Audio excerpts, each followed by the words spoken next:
തീർച്ചയായിട്ടും ഭിന്നിപ്പുണ്ട്. ഭിന്നിപ്പ് രണ്ട് തലത്തിലാണ് എന്നതാണ് എൻ്റെ നിലപാട്. ഒന്ന് രാഷ്ട്രീയമായും മറ്റൊന്ന് ആശയപരമായും.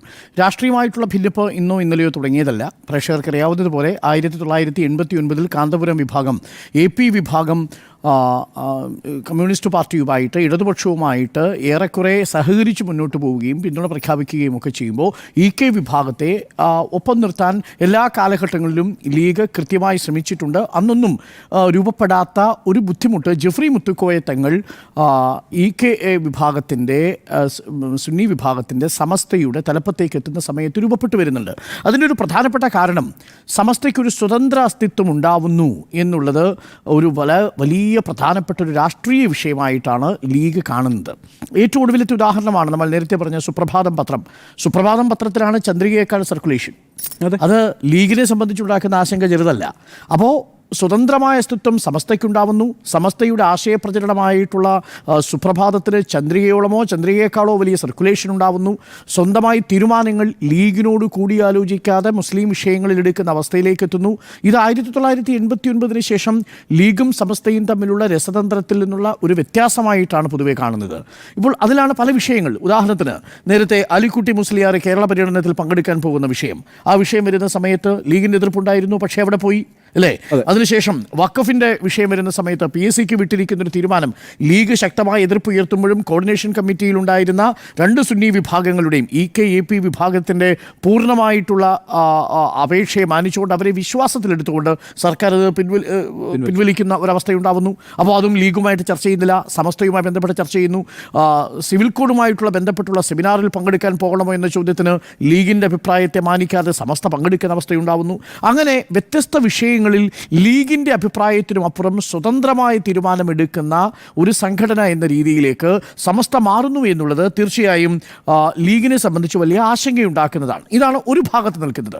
ഇനി ആശയപരമായ ഭിന്നിപ്പ് നേരത്തെ ഉണ്ണി ബാലകൃഷ്ണൻ വിശേഷിപ്പിച്ചതുപോലെ മുജാഹിദ് വിഭാഗം ഒരു ഭാഗത്ത് പ്യൂരിറ്റൻ ഇസ്ലാമിൻ്റെ ഒരു ആശയവുമായിട്ട് ഈ സലഫി മുജാഹിദ് വിഭാഗവും മറുഭാഗത്ത് മൗദൂദിയൻ ആശയങ്ങളും ഈ ലീഗുമായിട്ട് കോംപ്രമൈസ് ചെയ്യുന്നുണ്ടോ എന്നൊരു വലിയ ഒരു സംശയം സമസ്തയ്ക്കുള്ളിൽ ഒരു വിഭാഗത്തിന് രൂപപ്പെട്ട് വരുന്നുണ്ട്. കാരണം സമസ്തയ്ക്ക് ഒരു കാരണവശാലും ചേർന്ന് പോകാൻ പറ്റാത്ത രണ്ട് ആശയങ്ങളാണ് നേരത്തെ സൂചിപ്പിച്ചതുപോലെ പൊളിറ്റിക്കൽ ഇസ്ലാം എന്ന ആശയം മുന്നോട്ട് വയ്ക്കുന്ന മൗദൂദിയൻ ആശയവും മറുഭാഗത്ത് പ്യൂരിറ്റൻ ഇസ്ലാം മുന്നോട്ട് വയ്ക്കുന്ന സലഫി മുജാഹിദ് ആശയങ്ങളും. മുജാഹിദിനുകളെ ആ അർത്ഥത്തിൽ ആശയപരമായി അംഗീകരിക്കുന്നതിൽ താത്വികമായി ബുദ്ധിമുട്ടുള്ള സമസ്തയെ സംബന്ധിച്ചോളം വലിയ ബുദ്ധിമുട്ടാണ് സാമുദായികമായി ദഹിക്കുക എന്നുള്ളത്. അതിനേക്കാൾ വിയോജിപ്പുള്ള ഈ മൗദൂദിസ്റ്റുകളുമായിട്ട് ജമാഅത്തുമായിട്ട് ഏതെങ്കിലും തരത്തിൽ ഒരുമിച്ച് പോകാൻ അവർ കണക്കാക്കുന്നത് സമസ്ത നേരത്തെ സൂചിപ്പിച്ചതുപോലെ അവർ അന്ധവിശ്വാസികളാണ് എന്നാണ്, യഥാർത്ഥ ഇസ്ലാം മത വിശ്വാസികളല്ല എന്നാണ്, ഖബറുമായി ബന്ധപ്പെട്ട ബഹുദൈവാരാധനകളെ നിങ്ങൾ പ്രോത്സാഹിപ്പിക്കുന്നവരാണെന്നാണ്. അങ്ങനെ വ്യത്യസ്ത ആശയധാരകളിൽ മൗദൂദിസ്റ്റുകളും ഈ പറയുന്ന സമസ്തയും തമ്മിൽ ചേർന്ന് പോകുന്നില്ല. അവിടെയാണ് ലീഗ് ജമാഅത്തെ ഒപ്പം നിർത്താൻ ശ്രമിക്കുന്നു, അതേപോലെ മുജാഹിദുകളെ ഒപ്പം നിർത്താൻ ശ്രമിക്കുന്നു. ഇതുമായി ബന്ധപ്പെട്ടുകൊണ്ട് ഒരു പൊളിറ്റിക്കൽ കൊയിലേഷൻ ഉണ്ടാക്കാൻ ശ്രമിക്കുകയാണ്. ആ പൊളിറ്റിക്കൽ കൊയിലേഷനോട് യഥാർത്ഥത്തിൽ സമസ്തയ്ക്ക് ആശയപരമായി വിയോജിപ്പുണ്ട്. അത് സമസ്ത പ്രകടിപ്പിക്കുകയും ചെയ്യും.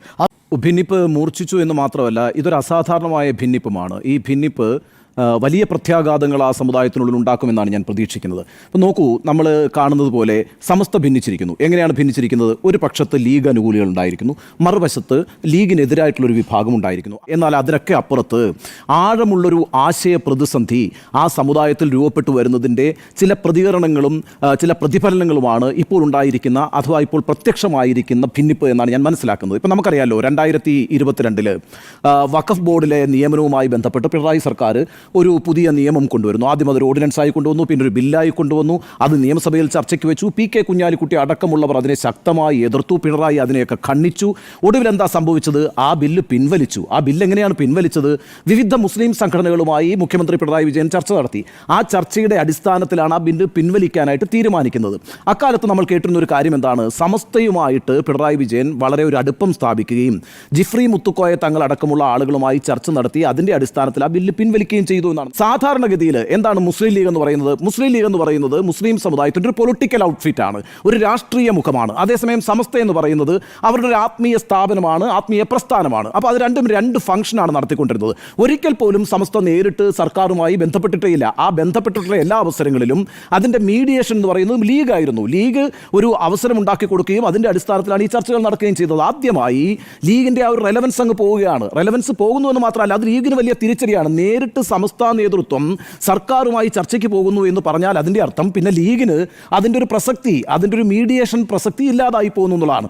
അത് ലീഗിനെ സംബന്ധിച്ചിടത്തോളം ഒരു വെല്ലുവിളിയായിരുന്നു. സമസ്ത നേരിട്ട് കാര്യങ്ങൾ സർക്കാരുമായി ചർച്ച ചെയ്ത് കഴിഞ്ഞാൽ അത് ലീഗിനെ സംബന്ധിച്ചിടത്തോളം ലീഗിൻ്റെ അടിത്തറ എന്ന് പറയുന്നത് ഈ സമുദായത്തിൻ്റെ പിന്തുണ അത് ഉറപ്പിക്കുന്നു എന്ന് പറയുന്നത് സമസ്തയാണ്. അപ്പോൾ ആ സമസ്ത നേരിട്ട് തന്നെ ഇത്തരം കാര്യങ്ങളിൽ ഇടപെടുമ്പോൾ സ്വാഭാവികമായിട്ടും അത് ലീഗിനൊരു ക്ഷീണമാണ്. ആ അർത്ഥത്തിലാണ് ആദ്യമായ ഭിന്നിപ്പ് യഥാർത്ഥത്തിൽ ശക്തമായി തുടങ്ങുന്നത്, പ്രത്യക്ഷമായി തുടങ്ങുന്നത്. എന്നാൽ നമ്മളൊരു കാര്യം മനസ്സിലാക്കണം. ഒരു പതിറ്റാണ്ട് മുമ്പ് സമസ്ത അതിൻ്റെ ഒരു മുഖപത്രം ഇറക്കി, അല്ലേ? സുപ്രഭാതം 10 വർഷമായല്ലോ. സുപ്രഭാതം 10 വർഷം മുമ്പ് എന്തിനാണ് സമസ്ത ആരംഭിച്ചത്? സമസ്തയ്ക്ക് ഈ പത്രത്തിൻ്റെ ആവശ്യം എന്തായിരുന്നു? യഥാർത്ഥത്തിൽ ലീഗിന് പത്രമുണ്ടല്ലോ. ചന്ദ്രിക എന്ന് പറഞ്ഞ പത്രമുണ്ടായിരുന്ന സമയത്താണ് സമസ്ത ഈ പറയുന്ന ലീഗിൻ്റെ പോഷക സംഘടന എന്ന സ്വഭാവത്തിൽ നിൽക്കുമ്പോൾ തന്നെ ഒരു മുഖപത്രം ഇറക്കുന്നത്. അതിന് സമസ്തയെ പ്രേരിപ്പിച്ച ഘടകമെന്ന് പറയുന്നത് ചന്ദ്രിക റെപ്രസെൻ്റ് ചെയ്യുന്നതിന് അപ്പുറത്താണ് സമസ്തയുടെ ചില ആശയങ്ങളെന്നും ആ ആശയങ്ങൾ അവരുടെ സമുദായത്തിനുള്ളിൽ പ്രചരിപ്പിക്കണമെങ്കിൽ അവർക്ക് അവരുടേതായൊരു മുഖപത്രം വേണമെന്നും തീരുമാനിച്ചു. അപ്പോൾ ആ ആശയവൈരുദ്ധ്യം എങ്ങനെയാണ് ഉണ്ടായത്?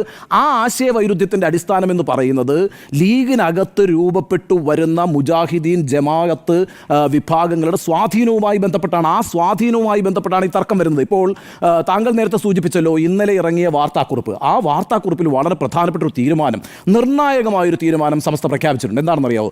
CIC-യുമായുള്ള എല്ലാ ബന്ധവും വിച്ഛേദിച്ചു എന്നാണ്, അല്ലേ? CIC എന്ന് പറഞ്ഞാൽ എന്താ? കോർഡിനേഷൻ ഓഫ് ഇസ്ലാമിക് കോളേജസ് എന്നാണ് പറയുന്നത്. ഈ കോർഡിനേഷൻ ഓഫ് ഇസ്ലാമിക് കോളേജസ് എന്ന് പറഞ്ഞാൽ എന്താണ്? അത് മതഭൗതിക വിദ്യാഭ്യാസം പഠിപ്പിക്കുന്ന ഒരു സ്ഥലമാണ്. എന്താണ് ഈ മതഭൗതിക വിദ്യാഭ്യാസം എന്ന് പറയുന്നത്? മതം പഠിപ്പിക്കും, അതിനോടൊപ്പം തന്നെ നിങ്ങൾക്ക് ഭൗതിക വിദ്യാഭ്യാസം നേടാം. പക്ഷേ ആ പഠിപ്പിക്കുന്ന മതം എന്ന് പറയുന്നത് മുജാഹിദീൻ ആശയങ്ങളാണ് എന്നൊരു ഭിന്നിപ്പ് രൂപപ്പെട്ടു.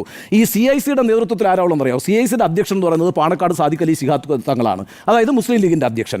അതിനകത്ത് ഉപദേശക സമിതിയിൽ ഉണ്ടായിരുന്ന ആളുകളാണ് ജിഫ്രി മുത്തുക്കോയ തങ്ങളും ആലിക്കുട്ടി മുസ്ലിയാരും. ഇവർ രണ്ടും സമസ്തയുടെ പ്രതിനിധികളാണ്. ഇവരുടെയൊക്കെ ഉപദേശത്തിൻ്റെ അടിസ്ഥാനത്തിലായിരുന്നു ഈ പറയുന്ന CIC ഫംഗ്ഷൻ ചെയ്തുകൊണ്ടിരുന്നത്. പക്ഷേ ഈ മതവിദ്യാഭ്യാസത്തെ സംബന്ധിച്ച് ചില ആശങ്കകൾ, ആശയപരമായ വിയോജിപ്പുകൾ ജിഫ്രി മുത്തുക്കോയ തങ്ങളും ആലിക്കുട്ടി മുസ്ലിയാരും ഈ ഉപദേശക സമിതിയിൽ ഉന്നയിച്ചു. ഈ പ്രശ്നം പരിഹരിച്ചില്ല എങ്കിൽ ഞങ്ങൾ ഈ CIC-യുമായി സഹകരിക്കാൻ കഴിയില്ല എന്ന് പ്രഖ്യാപിക്കുകയും ചെയ്തു. അതിൻ്റെ അടിസ്ഥാനത്തിൽ അന്ന് അതിൻ്റെ ജനറൽ സെക്രട്ടറിയെ മാറ്റി. പിന്നീട് സാദിഖ് അലി ശിഹാബ് തങ്ങൾ തന്നെ അതിൻ്റെ അധ്യക്ഷനായി തുടരുകയും ചെയ്തു. എന്നാൽ വീണ്ടും അദ്ദേഹത്തെ തന്നെ തിരിച്ചു കൊണ്ടുവന്നു. അതോടുകൂടി ഇവരെന്ത് ചെയ്തു? ഇവർ രാജിവെച്ച് തിരിച്ചുപോയി. എന്താ വിയോജിപ്പ് എന്ന് പറയുന്നത്? മുജാഹിദീൻ ജമാഅത്ത് വിശ്വാസങ്ങൾ എന്താണ് പറയുന്നത്? ആദ്യത്തെ ഒരു 3 നൂറ്റാണ്ട് കാലം മുസ്ലിം എന്ന് പറയും ഇസ്ലാമിസം എന്ന് പറയുന്നത് ശുദ്ധമായിരുന്നു. എന്നാൽ അവർ വിവിധ ലോകത്തിൻ്റെ വിവിധ ഭാഗങ്ങളിലേക്ക് പ്രചാരണത്തിനായി പോയപ്പോൾ ഈ തദ്ദേശീയ സംസ്കാരവുമായിട്ട് അത് ഇടകലർന്നു. അങ്ങനെ ഇസ്ലാം എന്ന് പറയുന്നത് അശുദ്ധമായി. അതുകൊണ്ട് ആ ഇസ്ലാമിനെ ശുദ്ധീകരിച്ച് പഴയ ഫോർമാറ്റിലേക്ക് കൊണ്ടുവരണം എന്ന് പറയുന്ന ആശയത്തെ മുന്നോട്ട് വയ്ക്കുന്നവരാണ് ഈ മുജാഹിദുകളും അതുപോലെ തന്നെ ജമാഅത്തുകളും ഒക്കെ. അതായത് ശുദ്ധ ഇസ്ലാം വാദം എന്ന് പറയുന്ന ഒരു വാദമാണ്. അതേസമയം അതിൻ്റെ നേരെ ഓപ്പോസിറ്റ് ആയിട്ടുള്ള വിഭാഗമാണ് ഈ ജിഫ്രി മുത്തുക്കോയ തങ്ങളൊക്കെ പറയുന്നത്. നബിദിൻ ആഘോഷത്തെ മുജാഹിദീൻ വിഭാഗം എതിർക്കുകയാണ്, അതുപോലെ ദർഗകളെ മുജാഹിദീൻ വിഭാഗം എതിർക്കുകയാണ്. എന്നുവെച്ചാൽ കഠിനമായ പുനരുത്ഥാനവാദം, മത പുനരുത്ഥാനവാദമാണ് ആ വിഭാഗം ഉന്നയിക്കുന്നത്. ആ ആശയങ്ങളിലേക്ക് ലീഗ് പോകുന്നു എന്നതാണ് യഥാർത്ഥത്തിൽ സമസ്തയും ലീഗുമായിട്ടുള്ള വിയോജിപ്പിൻ്റെ പ്രശ്നം. ഇപ്പം സാദിഖ് അലി തങ്ങൾ എങ്ങനെ അദ്ദേഹത്തെ പ്ലേസ് ചെയ്യാൻ ശ്രമിക്കുന്നതെന്നറിയാമോ? മുജാഹിദീനുകളെ ഒപ്പം നിർത്തുക, ജമാഅത്തിനെ ഒപ്പം നിർത്തുക, അത്തരത്തിലുള്ള എല്ലാ വിഭാഗങ്ങളെയും ഒപ്പം നിർത്തിക്കൊണ്ട് അതിൻ്റെ ഒരു നേതൃസ്ഥാനത്ത് തങ്ങളെ പ്രതിഷ്ഠിക്കാനാണ് സാദിഖ് അലി തങ്ങൾ ശ്രമിക്കുന്നത്. അവിടെയാണ് സമസ്തയുടെ വിയോജിപ്പ് വരുന്നത്. എന്താണ് സമസ്തയിലെ ഭിന്നിപ്പ്? കാലാകാലങ്ങളായി മുസ്ലിം ലീഗിന് അനുകൂലമായ നിലപാട് സ്വീകരിച്ചിരുന്ന മുസ്ലിം സമുദായത്തിലെ സുന്നി വിഭാഗത്തിന്റെ സംഘടനയായ സമസ്ത കേരള ജംഇയ്യത്തുൽ ഉലമ എന്ന സമസ്ത എങ്ങനെ ലീഗ് വിരുദ്ധരുടെയും ലീഗ് അനുകൂലികളുടെയും ചേരിയായി മാറി? സമസ്തയിലെ ഇപ്പോഴത്തെ ചേരിതിരിവിന് ഏത് രീതിയിൽ കമ്മ്യൂണിസ്റ്റ് പാർട്ടി പങ്കുവഹിച്ചു? സമസ്തയുടെ പണ്ഡിത സഭായോഗമായ മുഷാവറയിൽ നിന്ന് പ്രസിഡന്റ് ജിഫ്രി മുത്തുക്കോയ തങ്ങൾ ഇറങ്ങിപ്പോയതിലേക്ക് ഈ ഭിന്നത എങ്ങനെ വളർന്നു വന്നു?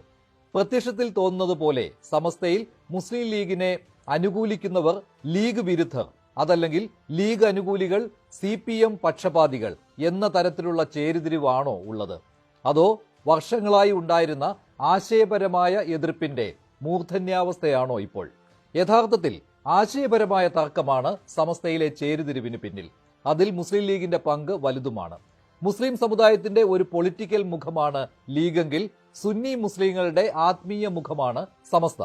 സമസ്തയിലെ സംഘടനാപരമായ തർക്കം കാരണം AP, EK വിഭാഗങ്ങളായി പിരിഞ്ഞെങ്കിലും EK വിഭാഗം സമസ്ത ലീഗിനൊപ്പമാണ്. മതപണ്ഡിതരുടെ സംഘടനയായ സമസ്ത നേരിട്ട് രാഷ്ട്രീയത്തിൽ ഇടപെട്ടിരുന്നില്ലെങ്കിലും ലീഗിന് മലബാറിൽ സ്വാധീനമുണ്ടാക്കാൻ സമസ്തയുടെ പിന്തുണ എല്ലാ കാലത്തും അനിവാര്യമായിരുന്നു. ആ സമസ്ത ഇപ്പോൾ നേരിടുന്നത് ഒരു സ്വത്വ പ്രശ്നമാണ്.